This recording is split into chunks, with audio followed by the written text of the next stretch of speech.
Ever wonder when you should quit your job when you're also working a side hustle? I kept my job as a website developer and started flipping homes at the same time and went on to flip 75 houses over about 7 years. And in this video, I'll tell you why sticking with the job and flipping at the same time was the best for me.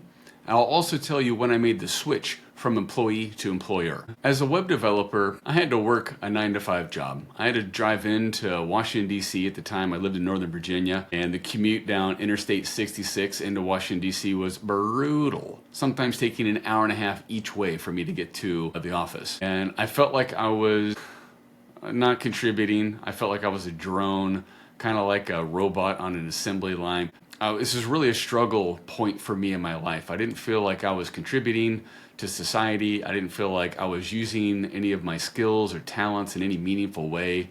But it was also a really important time in my life too. I read Rich Dad, Poor Dad by Robert Kiyosaki, and it completely shifted my mindset into thinking about being an employee versus self-employed versus earning passive income. And it didn't immediately kick me over from employee to earning passive income, but it did make the shift from being an employee to an employer and an entrepreneur. And I'll tell you a little bit more about that as we get on through this video. One of the things that it helped me with too is it united me, it connected me to a community. Using richdad.com at the time, people were posting where they were playing Cashflow 101. And after I read the book, I was super excited. I went into richdad.com. I found a local group of people that were playing Cashflow 101. Ended up meeting my first mentor and a relationship that turned into a very dear friendship for a long period of time. And also both personally and professionally helped me grow a tremendous amount. I learned so much in those days of having a mentor and having a community that I could talk with and could communicate with and could share my own trials and tribulations and learn from. And that was really one of the most important things that happened to me in my, it was my early 20s, I was 22 at the time when that happened. This first mentor that I met had money but not time, and I had time but not money, so we exchanged time and money, and he taught me how to start like knocking on doors and going door to door to folks that were just before their foreclosures and offering them an opportunity to help relocate, offering them money, equity, in exchange for purchasing their property, buying houses fast with cash from these individuals. And it really taught me about the importance of being really empathetic and creating genuine rapport with people right off the bat. I had less than 30 seconds from the time that I knocked on the door. I probably had less than 10 seconds to establish rapport with someone that was in an emotionally distressed situation.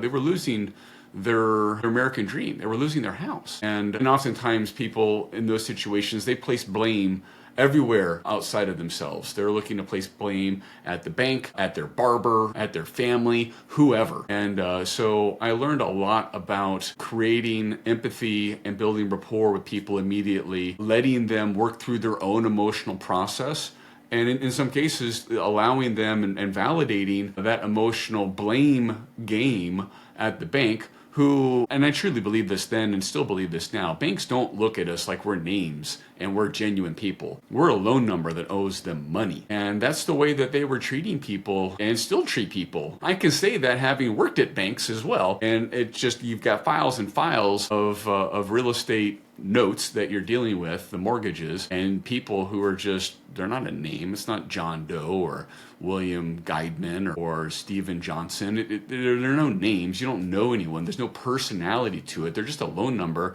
and it's an amount of money that's owed back to the bank. And that's it. So I started bird dogging. I was knocking on these houses and I was asking them if they'd like to sell their home. And if they would, I had investors who were interested in purchasing their homes. They could do it fast, could save them from foreclosure, and could get them some money now to help them get relocated, get them moved into an apartment or townhouse or another home. Often could prepay the rent for them for 1, 2, 3, 4, in some cases 6 months, so they have some time, depending on what sort of challenges they were facing, to be able to get over those cash flow issues and then be able to get up on their own feet and be able to make payments. And it was really exciting because the very first door I knocked on, the very first day I went out, was a lady who wanted to sell her house.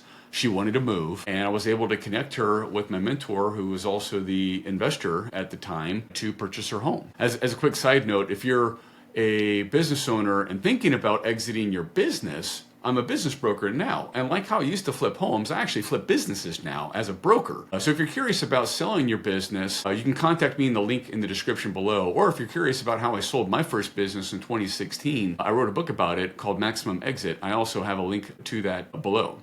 But back to my story. Over the course between 2002 and 2008, I flipped 75 houses, and 70 of them turned a profit. And that was really the power of having a focused system. I didn't know then, but I learned later that I was a pre-foreclosure wholesaler. I was what they call a flipper. This is back before A&E made flip this house or flip that house popular. This is in 2002 through 2008. I don't think those shows came out until probably later, 2006, 7, or 8, somewhere around there. My girlfriend, then my first wife at the time, didn't even know what I was doing. Her mom was like, is this guy even legit? You know, he's 22 and he's got, you know, a $500,000 house, and he doesn't do anything during the day. He's got all this free time available. Is he legit, or is this guy a drug dealer or something? And it was pretty funny at the time. I used to laugh and get teased about it. But this focused system, I was looking particularly for properties in a specific geographic area. They needed to be, you know, in the foreclosure process. I was looking for people who were motivated.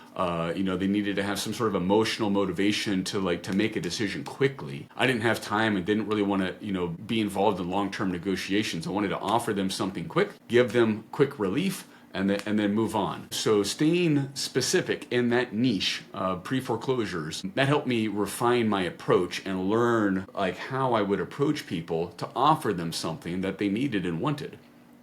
That's really, I think, the benefit and the power of what people talk about with niche marketing and niche focus. By specializing in a specific area, I was able to unlock consistent results and went through a process of doing 70 flips in this time. It also was at the help of having a fantastic mentor and also having a great network. We as a partnership, I started out as kind of like an employee for him and then worked my way into a partnership. But we as a partnership, we joined another community. It was referred to in Rich Dad, Poor Dad's, one of his follow-up books. I think it's called The Legacy, about a group of nationwide investors. And so we were a pre-foreclosure specialist investor group in Northern Virginia. And there were all these other groups in different parts of the country. And everyone was sharing their wins, their losses, their successes, their failures, their frustrations, their feedback. And that really helped, because of that network, for my mentor and myself over time, to be able to really hone our craft and learn from others' mistakes, which I'm still a huge advocate for. And I would encourage you, if you're viewing this today, to look for your own untapped or just unique niches in your own industry, in your own knowledge base, just like pre-foreclosures were for me. And think of ways that you can provide service to folks that can fill those needs. And that could be a great way for you to monetize your expertise and start to hone and start your craft with your side hustle, and then give yourself some time before you switch from your full-time job over to your side hustle. Or if you're an entrepreneur now and you've got a burning passion for a new project, that's a great opportunity to contact me, a business broker, to help you go through your exit process so you can monetize your current business venture before you switch over to a new venture. And a huge thing for me, and I would encourage you, invest in relationships. Look for mentors, look for peers, go to masterminds, go to trade shows that are in the niche that you're interested in, and just ask questions and be a sponge. That gave me a significant leap, and I think it can for you too if you follow in my footsteps. Don't forget too, you're the hero in your own journey. Just like me going through my own process, I had a mentor that guided me. Now, 20 years later, I get to be the mentor guiding business owners going through their business exits, helping them with their valuations, coming up with their sales plan, marketing it to buyers. That's really where I have an absolute love for what I do. So take these insights that I've had with my own real estate career and now with my business brokerage career. This works with any relevant niche that is specific to you. You can grow your expertise and your offering ethically and sustainably. So you're maybe wondering, when did I make the switch from employee to entrepreneur? Well, at the time I was single and I was in my 20s. I had 6 months worth of savings built up in my bank account before I gave my notice to my employer and quit. Now that I'm older and I have a little bit, I've got a family and I've got a little bit more obligations, I would want at least a year, maybe even 2 years of savings before I would switch my focus.